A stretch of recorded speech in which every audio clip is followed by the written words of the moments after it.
You look like a fish now. That's considered attractive these days, Paul. Is it? I don't think it is. Ugh, that's disgusting. Ugh. Is that all? I've just had a little tiny bit of work done. Is that Kim Carr? No, it's me in 5 years' time. Oh, I hope not. God. Well, you'll only be 34, won't you? Or 44? I can't remember. I'm 39. 39, Paul. Yeah. How long have you been 39? About 10 years. About 10 years. Welcome, bloody welcome to the show. This glamorous show, full of glamour, beauty, and sophistication. I did my nose hairs this morning.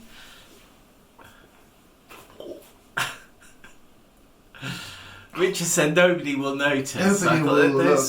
I think I'm getting to that age where my eyebrows and my nose hairs are going to start growing. That's the thing. That's the thing about men of a certain age. There's hair disappearing from certain parts of the body, unlike me. No. And growing out of other parts of the body where you've never had hair before. Yeah, sprouting. Sprouting. Thick, luscious hair, too. I'm not sure about... Why can't they take those hair follicles and plant them on the head? Well, I think they can do. If you've got money, they can do, yeah. But I've got one on my earlobe here that literally, I think if I grew it... Oh, don't, Paul, that's just vile. It's like those people who grow their nails long. If I grew it, I'd be able to use it as a plant tie. I mean, how do you do anything with those nails? I mean, you can't cook. You can't cook. Yeah, but those people don't cook, do they? You can't. I suppose you can't even press a microwave, can you? Well, you couldn't knead some shortbread dough for a start. Do you need to knead shortbread dough? For a short time, yes. I'll be making shortbread biscuits later. Today, I'm doing a little treat for a friend. Lovely. So, yeah. Paul, this show is called... Sunday Chat! It is, thank you. I've got itch. Don't start scratching, talking about bodily things and scratching. Ooh. Ugh. I had to go in with tweezers as well. Paul! That's just quite enough of the intimate details. And they go all curly, don't Intimate, too intimate. No, I was talking about nose. Too intimate. Full stop. If you want to do a video about mature men's grooming, then perhaps. But no, nobody wants to see your hair. I don't think I've got hairs on the knuckles of my toes anymore. Stop. I think they've stop gone. No, seriously, stop, or else I'm gonna stop. Look, I'm going to stop because I can't look at things like that. It's disgusting. Anyway, welcome to the show. I feel quite tired today. So, Paul, let's one thing at a time. Remember, go with the list. We got a list. We've got a list. Got a list of lovely things to talk about. So, Paul. Somebody did say to me yesterday, how do you remember your scripts for Sunday Chat? Scripts? We don't have a script. We don't have a script. We've got a list. We've got a list. And we go through that list. Sometimes we miss things. If it was scripted, it wouldn't be naturally flowing and... Naturally flowing. It would be naturally flowing and full of witticisms. It's a bit like... that are completely natural, and we never use an auto cue. Do we, Paul? No, we don't. But That's what it does, would be like. Doesn't it, on Mastermind? Oh, Clive Myrie on Mastermind. Yeah. You can see his eyes reading the auto cue. It's just very off-putting. Let's get on with the show, Paul. Quickly, lovely. Let's talk about the weather. It's a lovely time of year that we're coming into, isn't it? I'm sure you'll all agree, those of you in the Northern Hemisphere. Yeah, in the southern, they're going into their Yeah. autumn, aren't Sorry, you're about to have winter. We've had our winter. they? Well, I think there is a risk of a little inclement weather coming soon. Yeah, all right. I'm thinking about my seedlings. I'm not. I'm thinking about staying cosy and warm. No, listen. This time of year in the UK is lovely on a beautiful, beautiful bright day. What? I'm listening.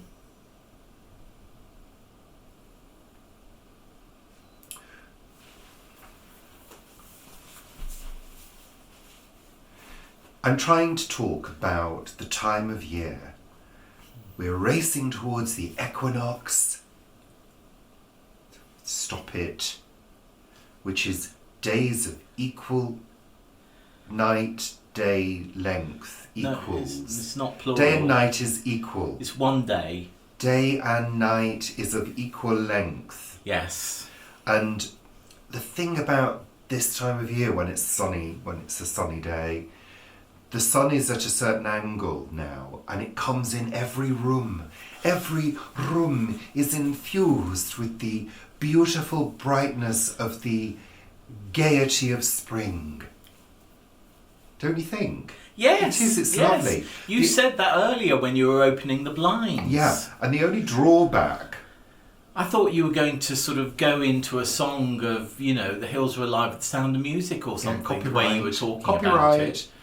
The only thing about it is all the dirty little corners start to show, don't they, Paul? I thought you Which cleaned is our the house. reason I do, but which is the reason why many people decide to embark on a spring clean, because the light shows the dust I see. that It you does. didn't get during the winter.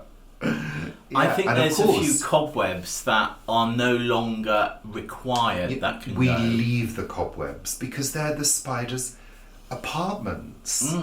But I They think live they've in them. moved I apartments. think they have moved on now, so I Yeah. think we can get rid of that one on the chimney breast. Did you notice that bathroom spider has become landing spider? He's moved. Popped out on Thursday, so has moved basically. It's been travelling around the bathroom for Is quite that a while. willowy Yeah, thin spider? yeah. I do like them. I do hope they've got enough to eat.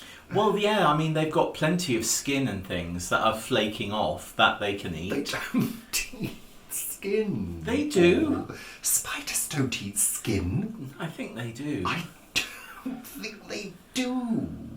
Exfoliated skin and things. And you Oh, rub no, your seriously, feet seriously, together. I'm going to be sick. Seriously. But they don't get any. They don't just eat flies and things. They eat other things as well. We've had this discussion before. Let's move on. Moving on. So we're racing up towards the equinox, which is lovely. The sun is coming in. The clouds are scudding happily along today on a light, gentle, slightly warmer breeze. It is slightly warmer now, Paul, don't you find? Well, it has got a little bit warmer, but there are grey clouds up there. Well, that's okay because it adds to the excitement of a beautiful, brilliant spring day. Is it scudding or scuddering? Scudding. Right. Scudding along, not scuddering. That's Yeah, not a word, Paul. Well, quite a few people say scuddering. Well, they got it wrong. And I thought, yeah. They have. So let's move on. Moving swiftly. on again. Paul, stop repeating yourself. I just said it again. Stop repeating yourself. It's not funny. It's not clever. Nobody's laughing. Laughing at you, not with you. So, Paul, I asked the question, what was your working week like? It ended really sort of exhaustively. So the beginning of the week there was quite a lot of desk work, and then on Thursday and Friday I went down to Vanessa because we were planting up or beginning to plant up the heritage orchard for Earth's sake. So on Thursday, Hang on, it's not at For Earth's Sake, the Heritage Orchard, is it? it's Not at actually at the shop. It's at the For Earth's Sake Therapy Garden and Heritage Thank Orchard. you for correcting us on that, Paul. Yeah, it's not in the shop in Cranley. It's actually nearby in Shamley Green. And Shamley Green. Shamley Green. Shamley Green. It's a nice Green, name, isn't green. it? Green. Green. Shamley Green. Yeah. So It's very English. Well, it is. Yeah, I Very mean that English. around there is very The English. epitome of the English village. I think they say that Cranley is the largest village in the UK. But Cranley's got some ugly buildings. Let's Yeah. face it. It Yeah. does have some ugly buildings in it. But it has some absolutely lovely, Lovely buildings, buildings as well. along the high street. And that's where, For Earth's Sake, the plastic-free and waste-free shop is. So, yeah, I went down on Thursday and we were adding... there's an area that is completely fenced off and has been for ages. It used to be used for grazing horses. And that area is being turned into a heritage orchard of apples, pears, plums, gauges. I think there's a quince as well. But what we needed to do, even though everything is fenced, it's fenced to a height of about 1 metre, and we needed to add additional height and put deer fencing in. And that's what we did on Thursday. And we did, incredibly well, really did do incredibly well, using a lot of material that Vanessa already had or had been donated, which was great. And then on Friday, which was the wettest day of the week, we started planting up the heritage orchard with 20 fruit trees. And we just had a fantastic time, even though I was absolutely soaked to the skin. All of us were. He had to put his clothes in the washing machine when he got in. I said, I hope you haven't driven in vanilla in those clothes. And what did I say? That you'd taken a change of clothes. Because I knew it was going to be wet.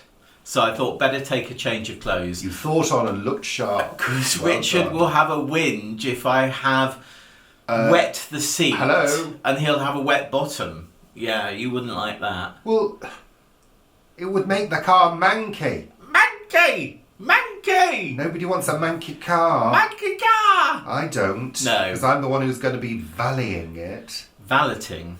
Valeting it. Valeting. A Do you valet is a valet? person. One Oh, yeah. valets. Valeting a car. Oh, Yeah. Yeah. Valet. So, Valeted. Why? I don't Why, know, but Paul? it is, and I'm not sure whether it has 2 T's or not when it's inging. Yeah, I don't know. I have to look that up. So, the lovely Peter May from Brighton Permaculture came to the Heritage Orchard with a whole bunch of trees. So we know that all of these trees are fabulous quality. Is it a bunch of trees, though? Well, no, it was a grove of trees. A It grove. will be a grove. Well, it will be an orchard. And they were all bagged up. And the thing is, we had to look at what months they flower, because we had to plant the ones that flower at the same time together so that we have cross-pollination. So that was really good. We don't have to, but it was sensible to do that. And then with various other people, Vanessa's gardener was there, and he was there, very fortunately, with a Kango drill. What? Because once we dug the holes, which are about sort of 2.5 metre, 2.5 foot by 2.5 foot and 1.5 foot deep, there was a whole load of iron rock. So there was a bed of iron rock. And you literally had to break that up and take any big clumps out. I mean, some were the size of bricks. But we did that. So he had a big Kango drill with a generator. So he broke all the bases up, and then they put posts in, and we went around and planted up all the trees. And it was a fabulous day, apart from the fact that it was absolutely soaking. It was wet. I saw the rain on the windows. It was picing it down. That's what it was doing. It really was. And Alexa, please stop. And at one point, I thought I better put my coat on. Because I hadn't had my coat on, and I got to a point where I thought, am I just too wet to put my waterproof on or not? But then I took off one layer, put on a hoodie, and then put my coat over that. And that's we most probably planted about 10 trees in the dripping wet. It was lovely. Good. Yeah. Glad you enjoyed it. And Vanessa also had some spanakopita from the shop, and we had that for lunch, which was absolutely delightful. So yeah, it was a great day. And when you sort of plan something like that, because of the pandemic and things, we planned it for 2 years. To actually have chosen the trees last year and to have got planting them this year, yesterday, was just fantastic.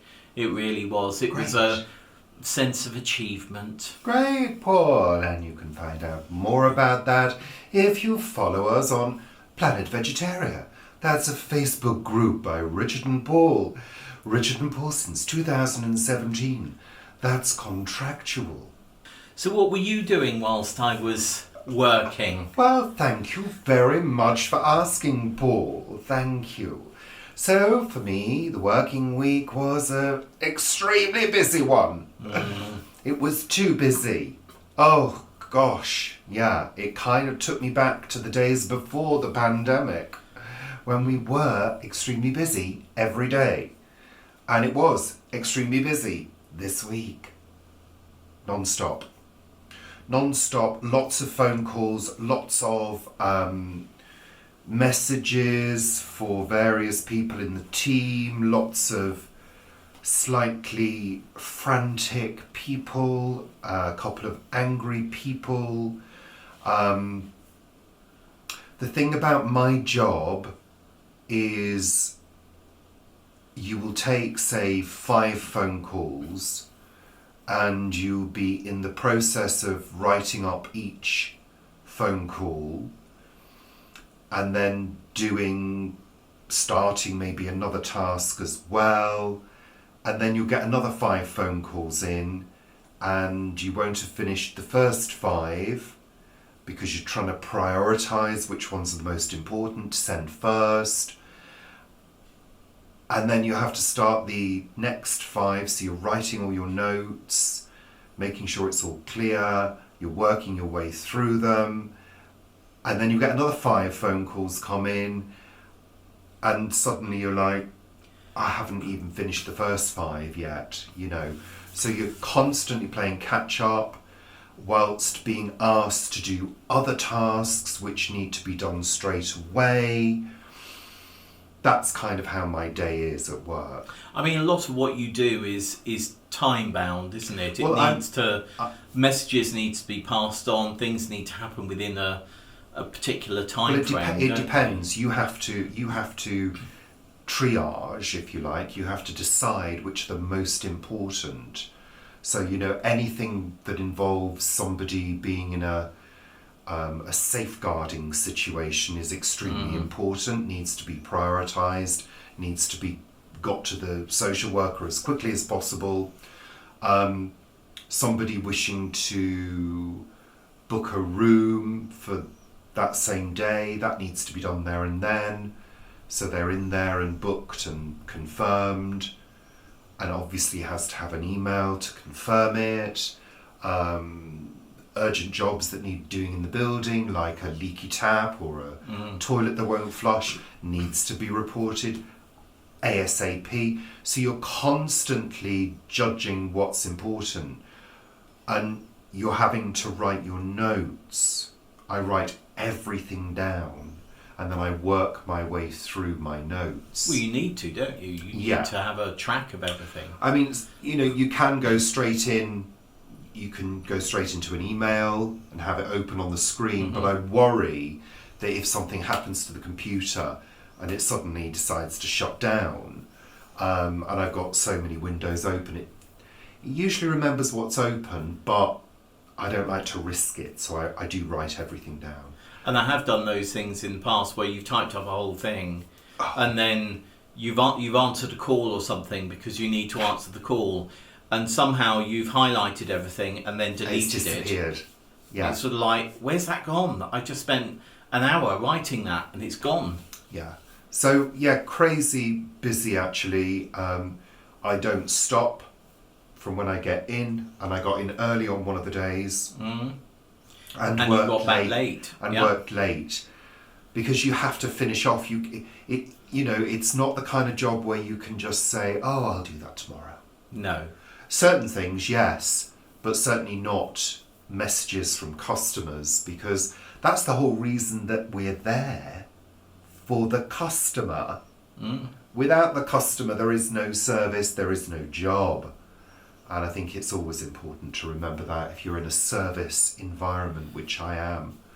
So, yeah. I think a lot of businesses forget that at the end of the day, they survive off their clients and their customers. Yeah, I mean, we're not a service that people pay for directly. I mean, obviously people pay in their council tax and their taxes for a council-run service. But if you're going into a shop to buy a cauliflower, you're not paying for the cashiers and the shelf stackers time directly, are you? You're paying it through the buying of the cauliflower.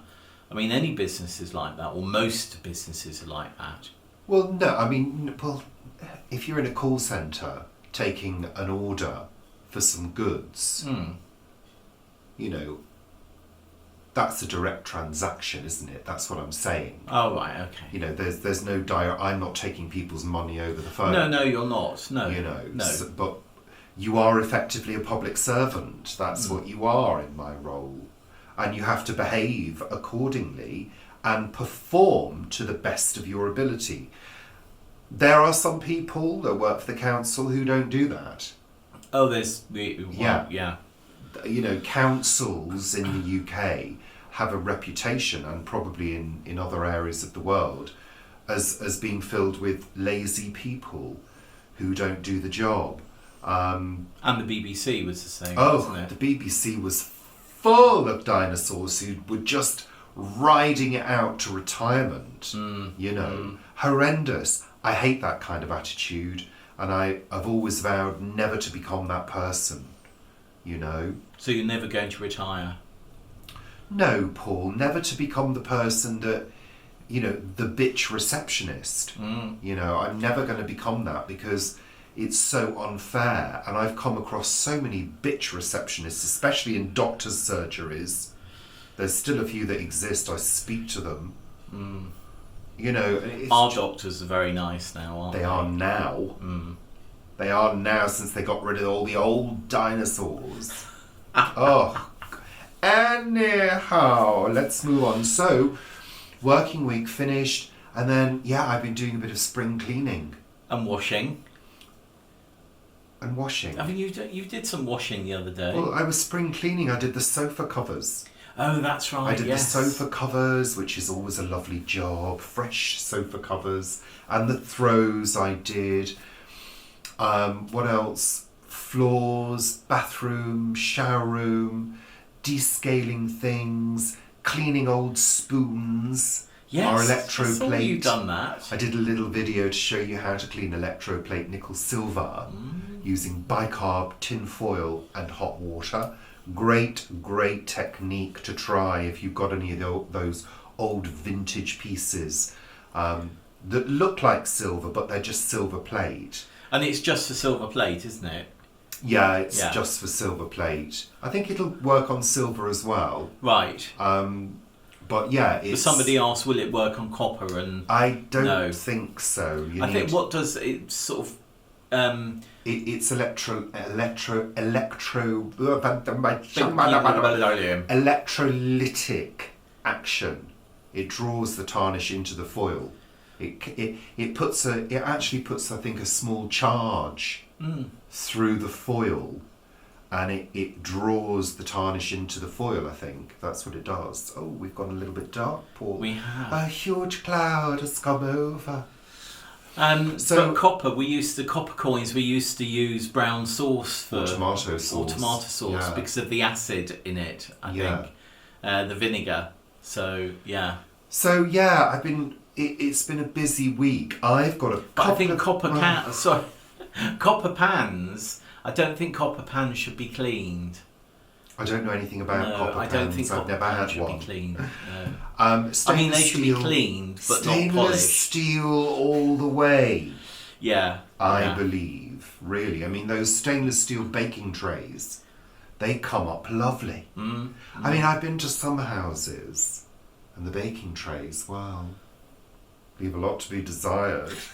Really? I mean, if people find it acceptable to have baking trays with caked on food. Well, I think years. stainless steel ones are great. We're fortunate to have them. Why are we fortunate to have them? Because we have the money to buy them. Were they expensive? Well, they weren't as cheap as the sort of non-stick ones that you get, which have got no weight in them, and if you put them in the dishwasher, which most people do, they very often start flaking after I do a couple like of a months. clean baking tray. I do have to say, I do. Yeah. No, I do. Yeah. So whatever. Two other things. Our bread ones are different. The ones that we use for our bread are different. They're anodized. So they just need sort of a bit of soap and water, but not too often. And those of you who follow my Cheap, Tasty and Filling series will know that I love my Tefal non-stick as well. You do, don't you? I do. I'm sorry, you need a non-stick Tefal, but it is a good one. We did try one. It's big. It is big, yes. I think it's something like 36 or 38 centimetres, something like that. Or 40 maybe. No, it's not 40. But we did try Come on. an environmentally friendly Rubbish. pan a couple of years ago, and it was made from rubbish. like lava, and it was terrible. It was rubbish. It was you had to use terrible. so much fat Yeah. to keep it non-stick. Yeah. That it was just It was pointless. pointless. Absolutely pointless. Let's move on, Paul. I mean, a well-seasoned Move stainless on. steel works well as well. Yeah, but I don't want anything well-seasoned. To me, well-seasoned is dirty. Aren't you well-seasoned? No, I'm fresh. Fresh as a daisy. Let's move on now. I saw the first dandelion Yeah. of the year on our plot the other day. How lovely. It's a little flower, it's a weed, blah, blah, blah. Move on. So, this week's Cheap, Tasty and Filling, talking about that, Yes. I'm making a flan. Oh, I'm making a flan. So join me on Wednesday evening for the premiere at 6 p.m. and what is the difference between a flan and a Well, quitchie? it's generally accepted in olden times Yeah. that a quiche was with an egg custard base. Yeah. A flan is a saucy base. Mm. Yeah. So if you like And I it still nice go by and that. saucy, I still go by that. are you still going by that? Yeah. Yeah. Yeah, that's the way it goes. Yeah. A flan is with a sauce. It's a thick sauce. Yeah. But you'll have to watch out for that one. It's coming soon, Wednesday, 6 p.m. I think it I'll was be most probably there. my most favourite. Oh, maybe not. Yeah, anyway, so I'm taking a couple of days off. And is that your last Cheap, Tasty and... Oh, it's the last in the series. I've said that last week. Anyway, blah, blah, blah. I'm taking a couple of days off this week, which is lovely. Nice little break. So we'll be out and about doing things, won't we? So, Paul, let's tie up. This is just a quick one this week because we've got shit to do. Paul. What have we been watching? Paul. What have we been watching on television this week? We started the new series of Picard. Oh, yeah. And- it's really weird. Bizarre. I'm...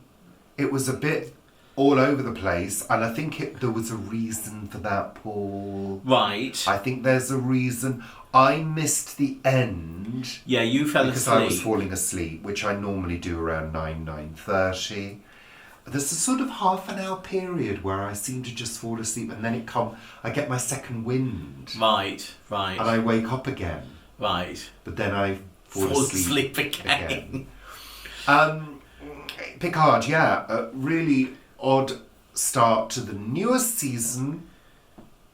We'll talk about it more as it develops, Paul.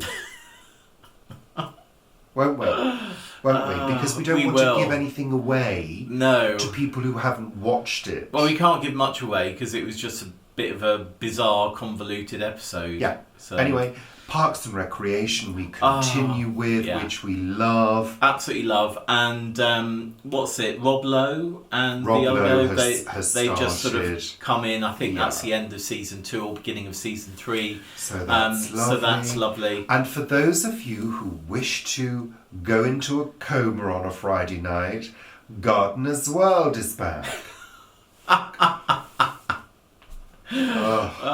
I mean, if something's guaranteed to put you to sleep, that will. I do like parts of it. I do like parts of it. You tend to find the whole thing boring. Look, I'm going to level with you. I actually don't like gardening. You would be happy to have a lovely house with no garden, wouldn't you? A lovely house with a gravel garden, a Mediterranean-style garden, gravel with large architectural plants that requires little or no maintenance. I would never, ever go for a woodland garden again. Ever. Why? Too high maintenance, too scruffy, too messy, too water greedy. Mediterranean gravel garden. That's it, with a couple of pots with large plants in. Stop rustling your feet. I would like to have a large garden. Well, but I would like to really plant an orchard and have it wilded, and Paul, then just an area at the front. You're satisfying your need to plant an orchard by doing it with Vanessa. Well, I am, exactly. So you're not going to be having an orchard. Why, I can guarantee why do you think I suggested it would be a good idea to do a heritage orchard? You will not be able to afford an orchard, Paul, because you haven't got the money.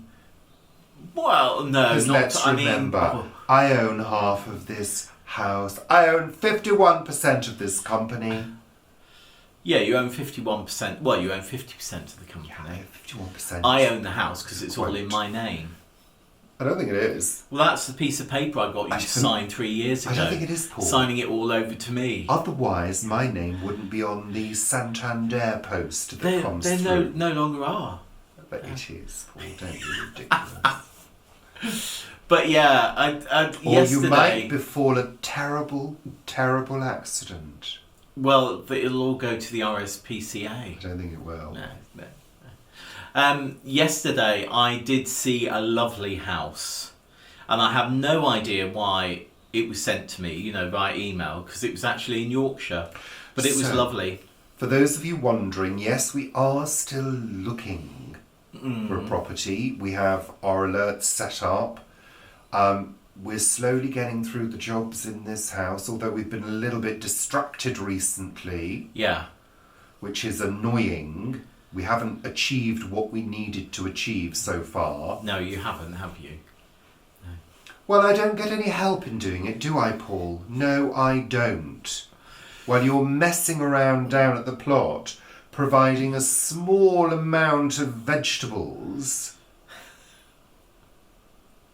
Really? When are we going to do the tap? Maybe next weekend. I'm going to do the bathroom tap because it requires tiling as well. Mm. It's a weekend job. Mm. So that's it now, Paul. Will be soon for you if you carry on. Yes, it will. I think I'm going to go down the plot. Just let you get on with it. Wise, Paul. A wise move. Oh, I did make this week a lovely curry, didn't I? Green lentil curry. Did I say that last week? Did I make it last week? You made it again this week. I made it again this week. It was lovely. So I might do that as a video at some point. Or I might not. But I know a few people have said, do you have any different recipes for lentils and pulses and things like that. So yeah, I think that's a good one. So, that's it for this week's Sunday Chat. Sunday Chat! Take care. It's gone all bright again now. Look, it's Take lovely care. blue sky, white clouds. Take care. And we'll see you soon. Bye for now. And don't forget to watch A Week at the Plot. Bye for now. Bye. Bye. Do that again. Bye. Do it again. Bye. Do it again. No.